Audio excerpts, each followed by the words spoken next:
We made it to day 74. If this is your first time here, my name is Andrew Loren, and this is a series I'm doing where I'm documenting my growth as an artist and kind of my everyday art practice. And we practice every single day. We haven't missed one yet since we started in, let's see, I guess, well, about 2.5 months ago, 74 days ago. So today we continue to work on the back anatomy. So right now we're in the middle of what we're calling Anatomy Month. So the whole month of January is dedicated to exploring and studying a bit more anatomy. So in the first week we looked at the front of the torso. Right now we're looking at the back of the torso, and then in the weeks to come we'll look at the other parts of the body.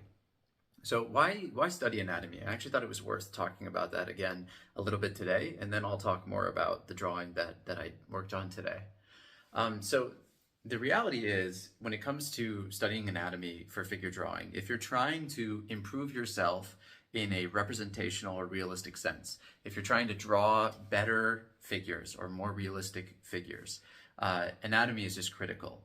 It will, without a doubt, 100%, I would bet money for any person on earth that it will make you a better artist when it comes to drawing the figure. If you, and I recommend you test this for yourself, if you haven't really spent much time studying anatomy, draw a few figures, pick a few references you like, draw them, kind of get like a baseline, and then spend just even a week studying anatomy, different parts of the body that show up in those figure drawings, and then redraw them. And I guarantee without a doubt that they will be better drawings in terms of, if you're trying to accomplish some kind of representational realism or something like that. But honestly, it even improves you as a kind of more expressionist, abstract artist, because you understand better what you're abstracting or what you're expressing or trying to express in the figure. Without a doubt, actually, anatomy can also help you with gesture. So this is really the big reason. It's to become a better artist, to make you a more knowledgeable artist. And so, one way that you can kind of think about that, and there's a very famous artist called Jeffrey Watts who has an atelier in California. You can even search him on YouTube and find some of his work. But Jeff Watts has this expression where he says that drawing it's made up of three equal parts. The first one is what you see. The second one is what you think you should see. And then the last one is what you want to see. And anatomy helps you with 2 out of 3 of those parts. The first one helps you understand what you're seeing better. You have better observational skills. And then it also helps you with what you should see. So if you're kind of stuck on drawing a figure and something's kind of, you can't quite tell, you're confused maybe by a shadow shape, or you're confused by, perhaps some kind of detail that's showing up. This is very common with the back, actually, and we have to be studying the back anatomy. You at least know with anatomy as like a language, what it should be. And then that last part, what you want to see, that's your own self-expression. So that could be informed by anatomy or not, but that's your own self-expression. So again, this is just kind of a summary of like why we're even thinking about doing this anatomy month. So today, again, we're continuing more of the back drawing.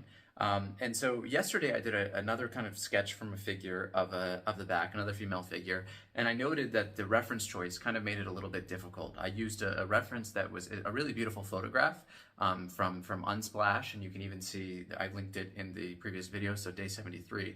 But I made the note that when you're trying to learn and a reference is not explicitly for drawing, it can be kind of difficult, actually, in that learning stage. And I think that every artist has probably had this experience where you find a reference, you're like, oh wow, I really like this reference, and then you go to draw it, and for some reason you're just struggling with it, something about it, there's not enough shadow detail, there's some aspect that's missing that's not translating to a good drawing.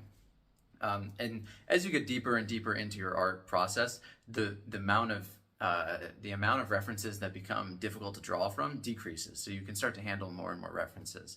But generally, when you're starting out, it's great to have good references. So today, the reference is from this website called Character Designs, and I will share a link to it in the description, as always.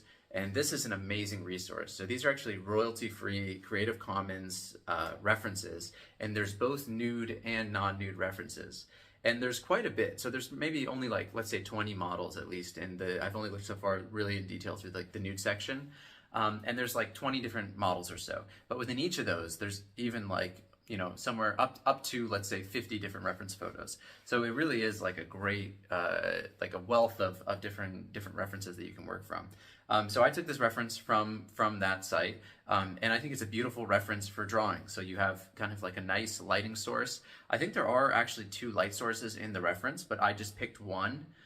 The one that to me was clearer, which was the one that was coming from the right side of the photo. So since she's facing away, it's also her right side. So a shadow that would be over her right shoulder, kind of casting shadows. And you can see the difference actually between the drawing I did today and the one I did yesterday, just in being able to kind of like decipher a little bit better where some of these shapes are in the reference.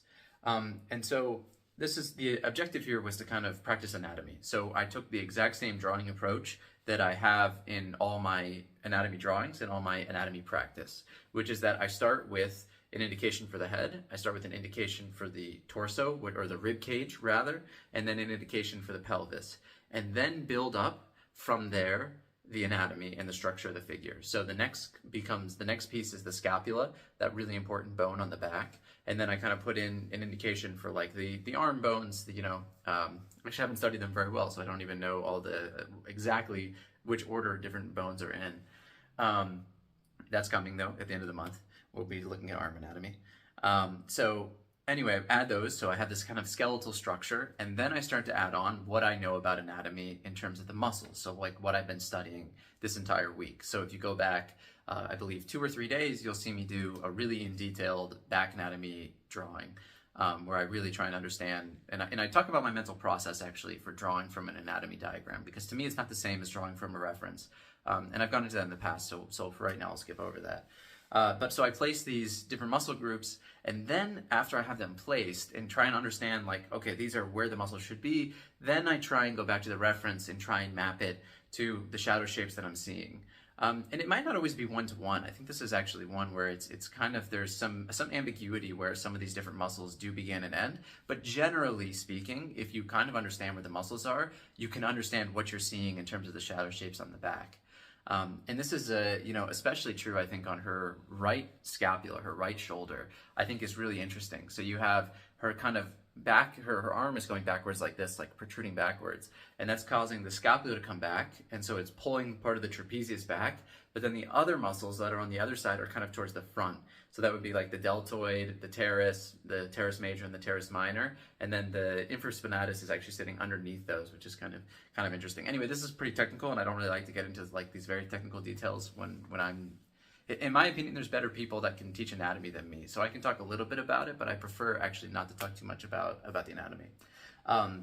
Regardless, having that understanding helps me understand better the shadow shapes and what I'm looking at. So referring back to kind of what Jeff Watts said and like why studying anatomy makes you better, I am better understanding what I'm looking at, and then I can also include lines for what I want to see. So I can even indicate I don't have to just indicate the muscles that are shown in the reference only. I can also indicate muscles that are helpful to communicating the gesture of the pose, or that are in my opinion, important for including or meaningful here. And then, the last part is just my style, what I want to see. So overall, it's a much more successful drawing today than it was yesterday. And I think it's due really in part to the reference, but then also maybe just like better in understanding now of anatomy. Kind of, every day you work on it a little bit more, you understand it a little bit better, and it comes through a little bit better. So that was a pretty long speech. So the rest of the video, actually, this will be it for today. No voiceover over the drawing, but then we'll see each other again tomorrow for day 75.